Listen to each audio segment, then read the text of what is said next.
And a very good afternoon to you. Barry Redfern here, standing in for Andy Wint, who's still under the weather. So if you're listening, Andy, do get well soon. Today, I suspect we may well have a very busy Mannin Line. Our guest is David Ashford MHK, MBE, who represents Douglas North, but of course probably better known as the former Treasury Minister and Minister for Health and Social Care. So we await your call on 661368, and you can also text us on 166 177 and emails to studio@manxradio.com. So, David Ashford, welcome to the Mannin Line. Good afternoon, Barry. Well, it's been a long time since you were last here, hasn't it? A lot's happened in the meantime. There's been an awful lot going on. I don't know how long it's been, actually. I think maybe a couple of months since I was last on with Andy, but certainly a lot's changed since then.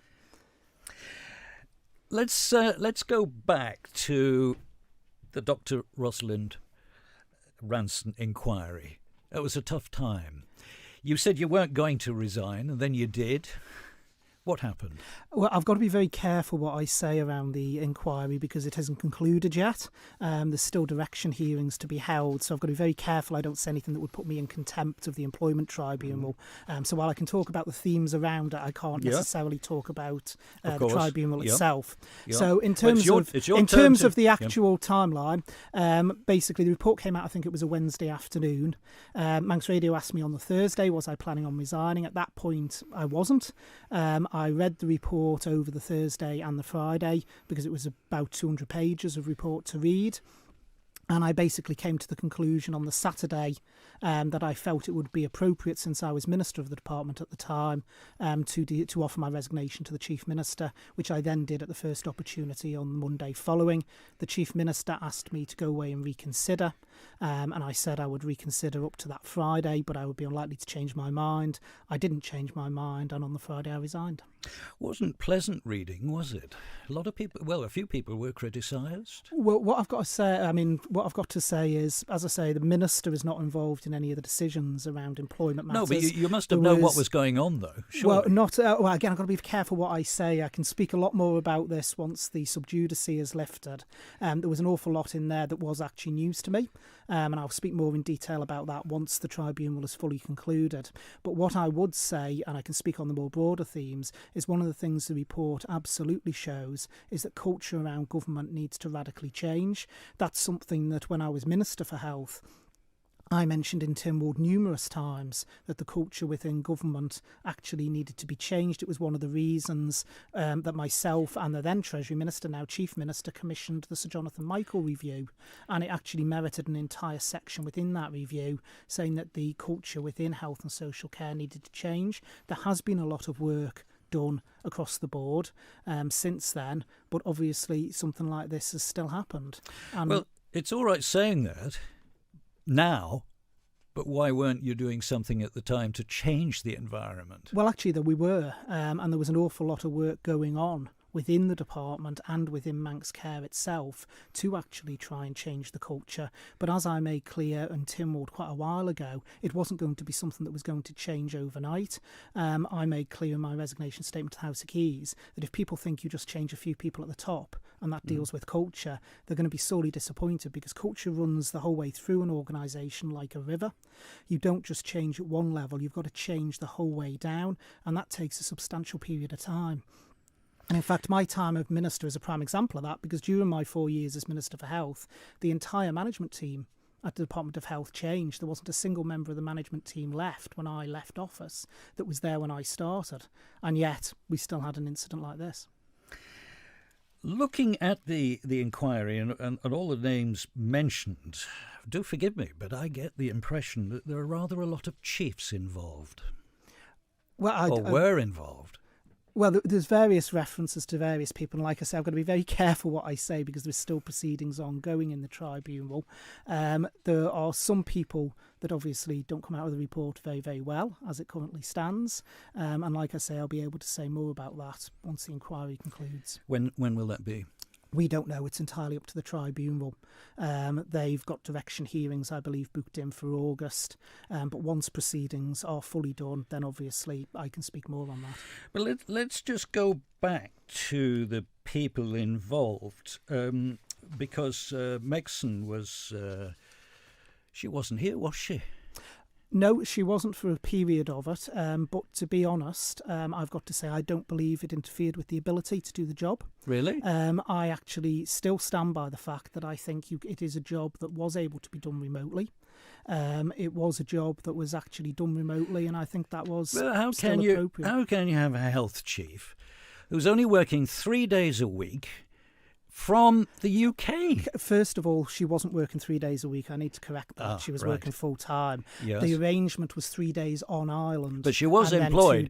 She was off. employed by the UK NHS at the time. She was seconded to the Isle of Man, so she was employed full time by the Isle of Man. She was working full time for the Department of Health. So I do need to be clear: the 3 days, which you mentioned there, Barry, that comes from the arrangement pre-COVID and after COVID, where she did 3 days on island and 2 days off island. But she was employed full-time and worked 5 days a week. Is that going to be the same arrangement for the new person? Well, that's not up to me. It depends who comes forward. Every single interview process is done individually. You mean it'll be up to the candidates? Well, no, it won't be up to the candidates. It'll be up to the interview panel. But you would seriously consider someone working away remotely, not on island, someone in a top position? If they can prove that they can still do the job, and in this day and age with the way technology is now, working remotely is actually more and more viable. You are seeing it across some of the big companies now internationally as well, where people are even in different jurisdictions to where they actually are working. And you are going to see that more and more, I think, as things move forward, particularly if you're going to get the actual top-notch candidates. You are sometimes going to have to compromise around working conditions, and we are starting to see that more and more coming through. But going back to that earlier comment about the responsibilities and the number of people involved, why do we have someone in that position who may well not be a medical professional? Because they don't need to be a medical professional to be CEO of the department. To be CEO, we've got to remember the department is not actually involved in day-to-day medical operational issues. The role of the CEO of the department, even more so now we've got the split with Manx Care, which deals entirely with operational side, is to actually manage the department, which deals with policy and strategy. They are not a medic. They do not involve themselves in medical decisions. They are purely there to manage the department and also ensure that the policy and strategy is flowing correctly. But don't you really need someone with some amount of medical knowledge when you're putting them between the government and the medical fraternity? Well, no, because there is still the lines of flow through public health. There is a medical director in place. There is also the various medical committees. I think one of the things that would actually cause a logjam in Department of Health and Social Care, having been minister there for 4 years, is if you had a CEO who was medically qualified and was trying to interfere in medical decisions. I think that would cause an absolute logjam and chaos within DHSC. OK, well, we'll just take a break from that issue just for a moment, and let's go to the lines now. And we've got Betty on line 1, I think. Hello, good afternoon, Betty. Hi. Yes, I hope you're feeling well. I'm absolutely fine, Betty. How are you? I'm okay. David, I haven't met you, and I have nothing to do with you. Apart from being a member of the community generally. So I just want to say this. I have spoken to you online a few times, and I have always found you to be somebody who listens and a very decent person and willing to try and help. And that's all I want to say, really. Oh, well, thank you very much. You've got a friend for life there, David. Oh, well, thank you, Betty. Thank you very much. That's much appreciated. Well, I know things haven't been easy for you at the moment, and I just think you need to have somebody who is willing to stand up for you. Oh, thank you very much. Okay, that's all I have to say. All right. Well, thanks very much, Betty. I'm sure David really appreciates your comments. Okay. Thanks, Betty. Cheers. Thanks. And that really is a good point Betty made there, that it's not always easy for politicians, is it? I mean, we're very quick to blame them when something goes wrong, but we don't say thank you. It's not easy, but it's the type of job you know you're taking on. When you're a politician, you are effectively, particularly if you're a minister, you are in charge of the department, you're the public face of the department, and you have to take responsibility for things, even if sometimes you're not directly responsible for the outcome. That's what comes with political accountability. You're elected to represent the people. When things go right, politicians are always very quick to actually come forward and sometimes take the credit and actually say this has gone right. And equally, when things go wrong, politicians have to take it on the chin and do the appropriate thing. Did you know what you were getting yourself into? Yes, I did. I've been 6 years in Keys. I spent 8.5 years on Douglas Council. And on Douglas Council, I was chairman for a lot of that time of the Housing Committee. So although Tynwald, obviously very different scale to local authority, I had some of the challenging jobs around Douglas Council as well. I went into politics to try and actually help people to try and make their lives better. I didn't go into politics for titles such as minister and so on. And I was delighted when the people of Douglas North put their trust in me and then put their trust in me again last year. And I'm here to try and help ensure that we can make our island as best as it can be. Okay, well, talking about Douglas, I mean, you're Douglas North MHK. How are things going? How do you think Douglas now has developed? Is it going well? What about the promenade? Is that to your satisfaction? The promenade scheme's an interesting one. I think it's the same as I'm pretty much the same as everyone else. There's certain bits I love. There's certain bits I'm a bit dubious on. Which bits? The roundels, I must say, is one of the ones. Even although they seem to now be working, I've always been a bit dubious about that and why it wasn't the original design of a built-up roundabout. I understand there was, issues around the budget. There was also issues around timing and delays. But I still, in the back of my mind, feel they should have actually been proper roundabouts. Let's just clarify that. The roundels were the responsibility of the DOI, weren't they? That's right. Not Douglas Council. No. In terms of Douglas Council, I believe the lighting scheme that they're doing down there has been going well. Perhaps I think they need maybe a bit more lighting on the pavement side and the seaward side. But Douglas Council has done an awful lot to try and bring the town up over the last few years. I think there's an awful lot more work to be done, but that can only work if the local authority works with government and government works with the local authority. It's only by working hand in hand for the betterment of the town that it'll actually get anywhere. Well, let's go to the lines again. And we've got David, I think, on line 1. Good afternoon, David. Hello there. Hi. Hello, David. Hello, David. Go ahead, David. You're on the air. Okay, thank you. I don't know whether you'll be able to answer these questions, David, but it's about the Pulrose Power Station coming to life expectancy in 2030. Now, from inside government, what progress has been made? Have we identified a site for the new power station, or has planning been asked? Do we know what the new power station is going to be run on? Because even if you decided on Monday to build it, you need planning. It'd take probably 4 years to build. That's providing that the power station that we've got now doesn't break down in the next 7 years. Right, well, my understanding, David, is it's not the site that actually needs to be changed, it's the turbines. So the gas turbines is what comes to end of life in 2031. So as far as I'm aware, there's no plans to relocate the power station. It would be having to switch the turbines out. Now, even so, what you actually say is right. It's not something you can plan in 12 months. You've got to have a plan beforehand. I can only speak from the point when I left government, and there was conversations ongoing as to how we actually replace those. What type of mix needs to be done, because one of the things I'm very keen on, and I've said all along, it was in my manifesto at the election, is I think we need to be pushing much more the green technology. The green technology's come on a long way in the last 5 years, and we need to be ensuring that our power plant is basically powered mainly from renewable energy.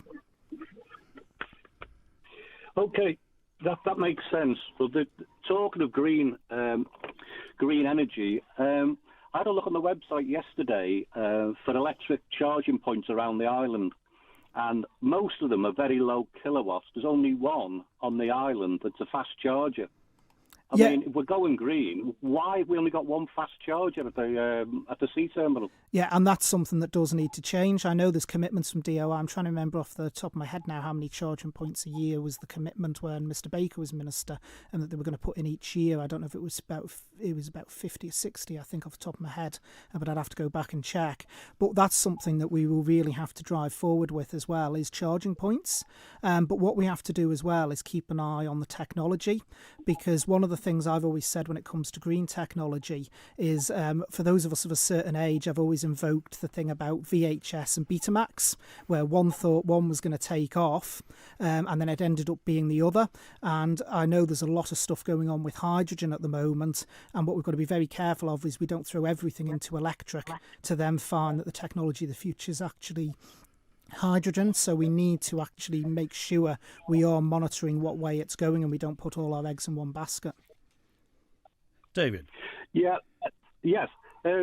We've just redeveloped the prom, and we spent, I don't know what the cost of the prom, but on the prom by Loch Promenade, you put 2 or 3 charging points, but only very low kilowatt output, and yet you're only allowing people to park there for 2 hours. It just contradicts itself. If you've got an electric charger and your battery's running out, how on earth are you going to charge it in 2 hours if it's not a fast charger? Yeah, I know. I agree. I don't disagree with you at all in regards to that. And I think one of the important things going forward is that we ensure across the whole of government that all policies are joined up.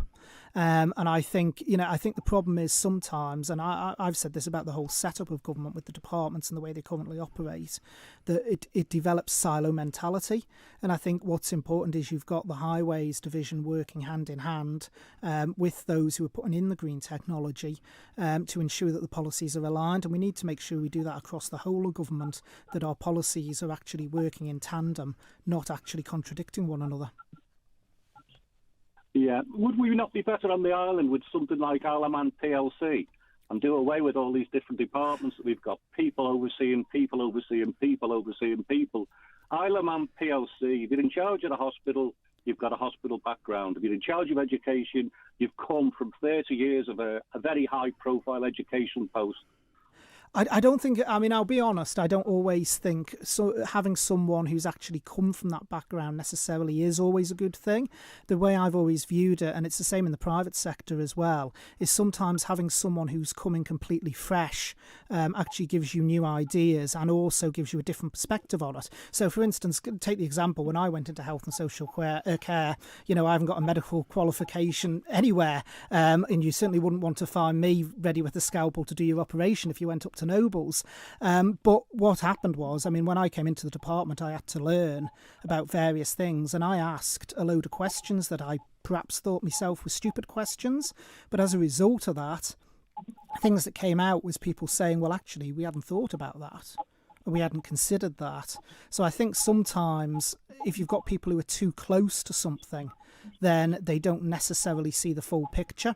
But certainly the setup of government, I've always believed it should be, Isle of Man government should be one single legal entity, and that the departments, although they would still exist, actually exist as part of that entity, which means that all the departments are working together. And some things, I had a question on this in House of Keys this week, such as capital projects should be centralised, because the departments trying to run very, very complicated and expensive capital projects just doesn't work to my mind on their own. It needs to be centralised with proper experience. So, David, does that satisfy your questions? It does indeed. Okay. Yes, thank you very much. Thank you. Well, many thanks. We appreciate your comments. Thank you. Just bye. Well, he had a point. Is there too much government on the island? Too much bureaucracy? Well, that's one of the reasons I have always favoured single legal entity, because I think once you've got a single entity of government, there's an awful lot of things that are duplicated in multiple departments that I think you could get rid of. Capital projects, again, being an example, where that could actually go into a central unit that can call on specialist resources, because no two capital projects are necessarily the same. So if you're dealing with the promenade or if you're dealing with the landing stage, that's two very different types of expertise potentially needed.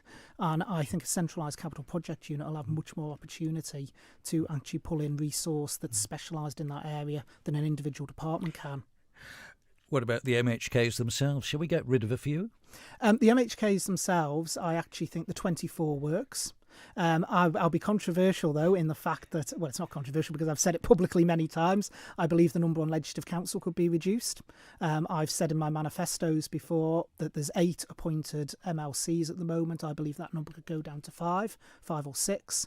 And Mrs. Corlett brought actually a motion to Tynwald that was then adjourned, which I was supporting a couple of years ago to see that reduction. So I think there is. I think what the problem is when you're a small jurisdiction, if you reduce down the number too far, you reduce the political scrutiny and you end up with a higher percentage of members involved in government, which then leaves you less for the scrutiny side. But there is a bit of an overlap, isn't there, between the MHKs and the work the commissioners do?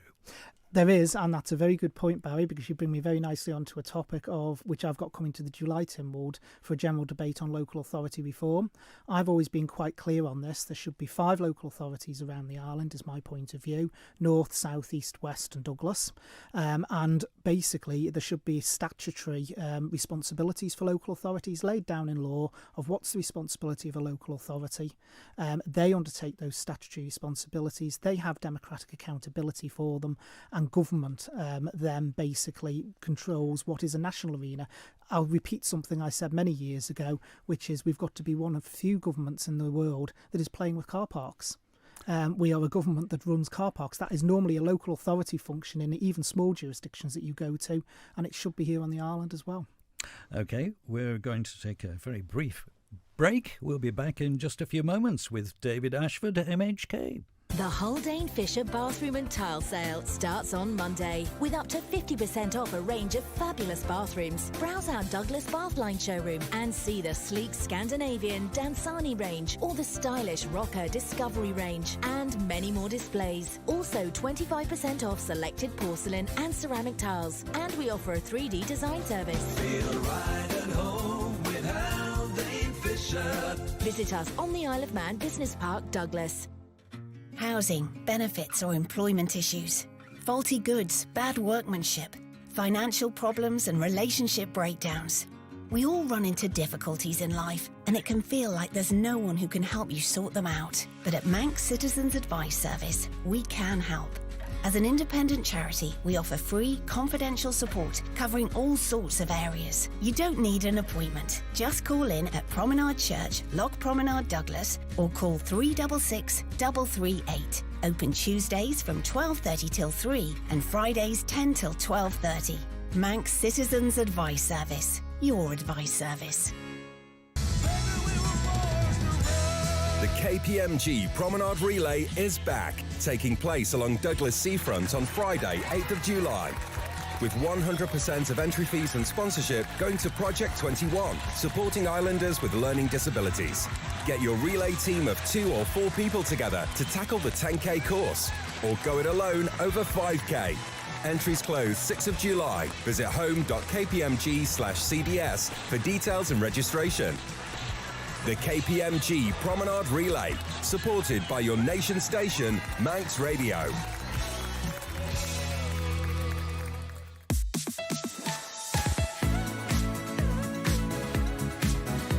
The nation station, Manx Radio. The Mannin Line, brought to you by NetZeroMatrix.com. Helping Isle of Man companies and citizens to understand net zero targets and a green future. And today we're with David Ashford, MHK, in the studio. Now, David, I think we'll go to a couple of our phone calls now. We've got some very eager callers here. On line 1, I think, is Nigel. Good afternoon, Nigel. Are you there? I think you've got Ewan. It's Ewan. You have to excuse me. This is my first time on this job, you know. I'll go as an alias. It's fine. Everyone else goes as an alias. I'll go as an alias. I'll be Nigel. It'll be fine. Well, go on, Ewan. My apologies to Nigel, who's on the other line. Right. So, Ewan, the floor is yours. You hang on a bit. You hang on a bit, Nigel. David, how are you? Very well, Nigel /Q, and how are you? Yeah. I'm living an alter ego by the sounds of it. David, I know I'll give you a hard time for the last few years, along with other people. But you know what? In all fairness, if someone's gonna coerce me into taking experimental vaccines and lock me out of the island that I was born on, then I'm going to give anyone a hard time. It's not just you. Like you said, you took the position up and you're steering the helm, so you're going to get the crux of it. The question I ask is, talking about the case that's come up recently and how you've stood down, is about questioning the information that you get. And I've said this for the last 2.5 years now on various points, is actually questioning the information that you get. And it's now coming out with different things, that information that is received, and you're getting the back end of this, is not being correct information that you've been given. And this has been my point for a lot of stuff that's gone on, is you're following, the government follows agendas. And I know you said you're not a medical person, you were a medical person when you were in that position, so you trust other people. And my point is, I think a lot more questioning needs to be given by ministers and MHKs to the information that they're getting, and whether it's relevant and whether it's honest and truthful for the benefit of the people of the island. I was talking to an MHK last week who actually asked for a hard hat and went up on a roof to inspect it because he wanted to challenge the people who were doing it and ask them questions before money was issued to them. And that's the type of MHK that I want representing me, is someone who's actually going to ask awkward questions and not go along with agendas and world agendas, which kind of is going in a really weird place at the moment around the world. And like I've said before, I think the Isle of Man has got the uniqueness to stay away from a lot of the rubbish that's going to happen. But that's down to you guys who are elected on behalf of the people, to represent the people and actually, have a mind of your own rather than, all the information that you've been given. Yeah, I know, I fully agree, and scrutiny is absolutely important. I mean, as a minister, I can say, I can't speak obviously about the current case because of the sub judice, but what I can say in general is, as a minister, I did always challenge back. Other political members who serve with me in the department know that I was quite challenging as a minister in terms of information that came our way, but there does come a point, even as a politician, where you have to accept the information that you're being given, because if you spend your entire life challenging everything that comes back, and you keep getting the same answers back, eventually you won't get anywhere, because you'll spend your entire time challenging and delving down into the detail rather than actually getting anything done. But as a minister, I did challenge quite considerably information, not just when I was health minister, but also treasury minister. But ultimately, when you've got professionals telling you something, and it's their area of expertise, there is a point, as there is in any walk of life, even out in the private sector, where you have to accept that advice, particularly if it's coming from multiple sources. Well, on the same token, then you actually have to accept the fact that you're going to put your signature to that. Yes, so you do. Wrong, and you're the one who's next in the news. I fully agree. And I mean, ultimately, the buck does stop with the minister for a department. Even if they've not necessarily, I've said this before, even if they've not necessarily been involved in a decision, the ultimate responsibility is the minister. They are the front face of the department. They are the political representative. They are, as you say, the person who's been voted in to represent the people of the island. So at the end of the day, as I've said previously, it's not an argument over whether a minister has done anything right or wrong sometimes. It's actually simply the fact that something has gone wrong, and the minister has to accept they are the figurehead of the department and take responsibility for that. So how much teeth has MHK's actually got and the Council of Ministers? Because you seem to be following, as England progresses or further down the line, with the powers that they are progressing with different things, the Isle of Man government just seems to follow in tow with most of anything that it's told to do. So, we've got 24 members there. I mean, there's arguments for and against of how many people there should be there. You talk to people like Betty, who said there's far too many government people. how much teeth have you actually got to make a difference?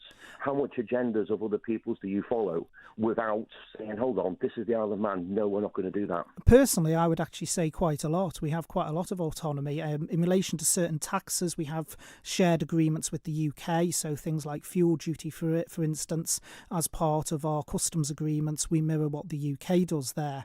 But in terms of day-to-day policy on the island, the government is effectively autonomous. So if we decided to go a different route, as long as it doesn't impact on, for instance, our freedom of travel into the UK or elsewhere, the government actually has quite a bit of leeway and can actually pursue whatever policies it wishes. Sometimes the policy across the water might be the right policy, but ultimately the decision is the MHK's. And I've never gone with this whole thing of, oh, well, the MHKs have had to do that because across the water. My personal view as an MHK is if I vote for a policy, it's because I believe the policy is right and I have to stand up and explain why I think that's right. If I vote against something equally, I've got to say why I believe it's wrong. The decisions are mine and I have to stand by those decisions, and I think that's the same for all of my MHK colleagues. OK, June, I think we have to move on now. Cheers, Barry. Thank you very much. Cheers. Have a good day. Well, just before we go on to our next caller, here's one from Jill, who didn't want to go on air. It says, how do the MHKs fill their days? What do they actually do during the week? Bearing in mind there are 24 of them and only 85,000 odd people on the island. Right, so in terms of an MHK's week, and it's a good chance to get that out there, that it's not just about the parliamentary sittings, which occur once a week. Most members are members of departments, so there is also the departmental work for whatever they've got delegated responsibility for, and also the department boards. There is also, as well, any scrutiny committees that the members may be sitting on. So, for instance, I'm on the Justice, Constitution and Legal Affairs Committee, so there is the workload from that. There is the constituency queries as well. I receive, just to give an example, speaking for myself, I receive roughly around about 30 constituency queries a week to be dealing with as well. And then there is other people who may contact you with other things. There's the research ahead of any questions or issues you may wish to raise. And there's also, so there's an awful lot filling it up.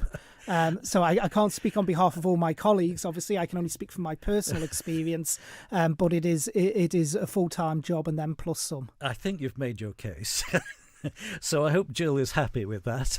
Well, let's go to our next caller, which is Nigel. I'm so terribly sorry that we didn't come to you. We went to June. But anyway, you're on now. The floor is yours, Nigel. I had a little snooze there, actually. I'm sorry about that. And David, you're all right. You can sit back in the chair because I'm not going to throw a health question at you. But it's a tourism question, but it is under health issues, and I'd like your opinion. Yeah, of course. What I'm going to say. Today and tomorrow, two cruise ships were due, and they've both now been declined. One's in Liverpool now, and I presume they're enjoying their tours around Liverpool. But I'm a tour operator with Albany Tours, and I had a number of passengers that were booked today and tomorrow. And I do Manx products, as people well know, picnic campers. So I've got a fridge full of stuff, salmon and so forth. Now, I understand the reason why the ships has not come in through our good friend Paul Moulton, that put a little tweet last night saying it was under a public health issue regarding restrictions on COVID. Now, I'm not sure which way it is, whether it's the ship has an issue and they've reported to the Isle of Man through the health department they're not coming in, or it's our department because our numbers have gone up, obviously, through the volume of people from TT, and they're saying that it's this side, so they don't want the ships to come in. But on no way over the last 24 hours have I been informed as a tour operator that none of these ships are coming in. If it went to our health department, and this is why I'd like your response, if it went to our health department and they were informed either way, whether they made the decision or the ship did, surely it would be in the interest for the health department to pass it down to the Department of Enterprise and into tourism to make sure people like myself and other people that have got passengers due today to go out on tours, that we should have been informed. Yeah, just around the situation, first of all, my understanding I might be corrected later on, but I believe my understanding with both cases was it was the decision of the ships. It wasn't the decision of Isle of Man government or a department of Isle of Man government. I don't know about the second ship, but certainly in relation to the Seven Seas Voyager, which is the one I think was due today, I believe it was down to COVID on the ship, which is why they made the decision not to actually come in. But it was their decision to do. I don't know what time they actually notified anyone that they weren't going to dock, because I think they were supposed to come in, was it 8 a.m. this morning? They were supposed to be here till 7 in the evening. So I don't know what time they actually made the notification about that. So I don't know if they had several hours notice or whether they made the decision just before they were due to come in. But certainly the main point you're making, which is shouldn't people be working together? And this ties back to what I was saying earlier in the programme. Shouldn't the departments be informing each other? Most definitely. And I would hope that the Department of Health, if they've been informed of something and it's tourism related, would pass it on to the Department for Enterprise to then pass on to the operators, which clearly, for whatever reason, hasn't happened in this. Yeah, because, people, you're quite right, people do prepare. There is cost involved to yourself and the business, quite substantial costs in some cases. Correct. And it's absolutely essential that the lines of communication in government aren't a blocker but a facilitator. Okay, Nigel. That's all I know from my information. But certainly my opinion is, if a government department has the information, it should go through the proper channels and it should go down to the providers on the ground. I emailed Tim Krukle last night. I emailed Rob Collister. And on both occasions when they came back to me this morning, none of them had any information of exactly what was happening. So that information wasn't passed on. And now I'm out of pocket, not only with the passengers, but also with the products that I've got here. And sure, other people probably are on the Isle of Man. And I think, like you've said, again, it's lack of communication between the departments, and it needs to be sorted out, because we've got the rest of the summer to go here. If this happens on a regular basis and we don't get informed, it's not fair on us as the provider that gives these people the tours on the island, and it needs looking at. Yeah. Well, I mean, you've suffered through 2 years of COVID anyway, and the last thing you need is anything else on top. So it is important that the lines of communication are right. So I will undertake to go away and try and find out the answers to that, to find out when the ships actually notified the government, and why that then wasn't passed on in a timely manner. Okay, Nigel, we have to move on now. Indeed. No, that's fine. Thank you. Okay, thanks for calling. Bye-bye. Back in just a few moments. Get more with Shaw's unlimited pay monthly plans. Unlimited data, unlimited calls, unlimited texts, and up to 8 gig of roaming data, 500 minutes and 500 texts for use in the UK, Ireland and France. All from just £22 per month. That's all the data you need when you're at home, and data for when you're off island visiting friends and family too. Find out more, visit shaw.com. That's shaw.com. And remember, you'll always get more from Shaw. Manx radio presenter Chris Williams brings you Elvis Presley Jailhouse Rock on board the dining car on Saturday the 16th of July. Dress up Elvis style and enjoy a 3-course meal alongside a Memphis celebration of Elvis Presley's greatest hits as we shake, rattle and roll. Tickets £49 per person, including food. Visit rail.im or book now on 697-457. Elvis Presley Jailhouse Rock in association with your nation station, Manx Radio. Concerned, confused or curious about climate change? Want to do your part?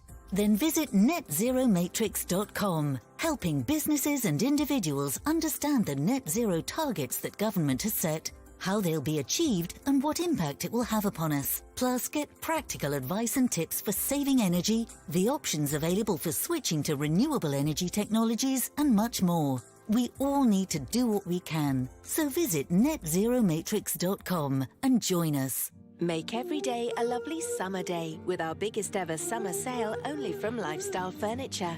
You'll find irresistible bargains for every room in the house and the most eclectic furniture ranges to suit every style and taste. Get interest-free credit subject to status and free delivery and fitting on a whole range of items. Get inspired with the sensational summer sale only from Lifestyle Furniture. It's everything your home's been waiting for. Such a lovely summer day. The Mannin Line, brought to you by netzeromatrix.com, your one-stop shop for advice on renewable energy solutions and other green initiatives. And you're listening to The Mannin Line with our guest today, David Ashford, MHK, for Douglas North. Right, well, before we go on, we've got loads and loads of issues to talk about in the remaining little time we have. But we've got one more caller on the line, which we'll go to now, and that is our old friend David. Good afternoon, David. Hi, David. David. Just quickly, two questions as far as I'm concerned. The constituency issue is, I'm not one of your constituency, but people being on to me all the time, and you know what it is. It's the lane between Williston Crescent and Johnny Watson's Lane. How come after 2 years it hasn't been reinstated? And I'll leave it with you. The Minister Krukel at the time said there was going to be some action with it regarding some legal challenge. So can you just do that for the people who live in North Douglas? The second one is to do with financing. And what is your view now you're a backbencher? Could you ask some questions on how did the DOI use the money that was earmarked through Treasury and by a vote in Tynwald for other services? How does that come about in financial regulations? So taking the first point first, David, which is the lane, I've been onto this. I've been speaking to residents around it. It's a lane I used to use myself when I was cutting through Williston. It's been sealed off since the refurbishment of the houses. I've been challenging that with DOI as to the fact that, from my point of view, it shouldn't be sealed off. It should still be a footpath through. I have been chasing DOI up on it. I believe there was certain legal issues, and I've given them the benefit of doubt for a few weeks now, but I will be following it up again. So that is on my radar, and I am following that up on the constituency side. In relation to the finances, I assume this is in relation to the horse tram tracks and the promenade and the monies that were allocated there. My view hasn't changed as a backbencher compared to when I was actually a minister, which is, the DOI, the money was there for a specific purpose. And it was allocated within, and it seems to have been spent on the general project. My view has always been the same. I believe the horse tram track should run the full length of the promenade, and I would expect that DOI should come back and actually ask if they need further monies to get it completed. It should not be an excuse for not completing it. Great. Thanks for that. I'll see you again. Bye. Thanks, David. Thank you very much indeed, David. Now, talking of the tram tracks, what about the future? Were those rails actually, are they actually future-proof? Could you run the electric trams on them? I know in one of the earlier schemes there was plans to put the multifunctional rails in. I'm not sure if they are. Obviously, if you run the current cable trams down, you'd need a cable as well across the promenade in order to do it. In terms of other types of trams, I'm not too sure. I'll be perfectly honest as to whether or not you can. I think personally, I was one of the Douglas councillors that voted that the horse trams should go from Douglas Council. Yes, I was on Douglas Council at the time because of the cost. Government decided to take them on. And I think they are an important tourism attraction, but I think equally we need to be sure that they're run as efficiently as they are. Well, talking of efficiency, you've got all this infrastructure. You've got vintage rolling stock, but modern rail lines. Well, what a shame. Well, I think the thing is you've got to use. You talked there about sustainability for the future. You've got to ensure that the rail lines are appropriate for what they're being laid into, etc. Trying to source and the cost of vintage lines. But those aren't vintage rails, are they? They're not. They're rails. Modern, and that's what I'm saying. But vintage rails, the cost can be quite astronomical. And I believe the way they're laid as well, if I seem to remember from years ago when I was a Douglas councillor, is slightly different too. So we have got to move with the times with some things, but the important thing is the service itself, and I think the service needs to be as efficient as it possibly can be. Okay, let's go to the lines again, and Eddie is on the line. Good afternoon. How are you doing? All right. Hi, I'm Eddie. doing fine. Yep, I'm sure Mr. Ashford is as well. Yeah, I got mixed up. I was thinking David was the finance fellow, but that's Allinson, isn't it? Yes, it is, but I'm happy to try and answer your question, Eddie. Yeah, good. Well, I want your opinion, actually. On the radio the other day, I think the item said that the island's finances are good. due to very prudent budgets in the past few years, we've come out of it very well. Did you hear him say that? Yeah, I did indeed. Yes, I heard Alex's interview. Yeah. Well, my question is, if our finances and everything are so good, why is it that somebody somewhere cannot find the money to look after the Southern Swimming Pool, which has had nothing put onto it for the last 8 years, whereas every other pool has had at least $250,000? So maybe your opinion might just help in one little bit to sway this finance minister. Yeah, so in terms of the Southern Swimming Pool, obviously a good portion of it is rate-borne, and there hasn't been an adjustment in the rates, I believe, in relation to the swimming pools for quite a considerable period of time. But one of the things that needs to happen with the swimming pools is they need to be sustainable into the long term. So it's not just about financing it through this year or next year, and Treasury, when I was Minister, has given additional funding to keep them going. What we've got to do is get a sustainable model. Well, can I ask you why you said that? They've got to be sustainable when initially every swimming pool, we all know, it's impossible for it to make a profit. Well, just to be clear, Eddie, by sustainable, I don't necessarily mean break even or make profit. Sustainable means you know the direction of travel of the finances over a period of time. So you have to be able to know what the actual cost is going to be over the next 10, 15 years, what investments needed. Sustainable doesn't necessarily mean they're going to make a profit. I don't think the pools will ever be in a position, personally, as my personal opinion, to make that profit. But in terms of the why, and I think that's what we need to get to. So Treasury has given some interim funding to the pools to be able to get them through this financial year while that review is undertaken.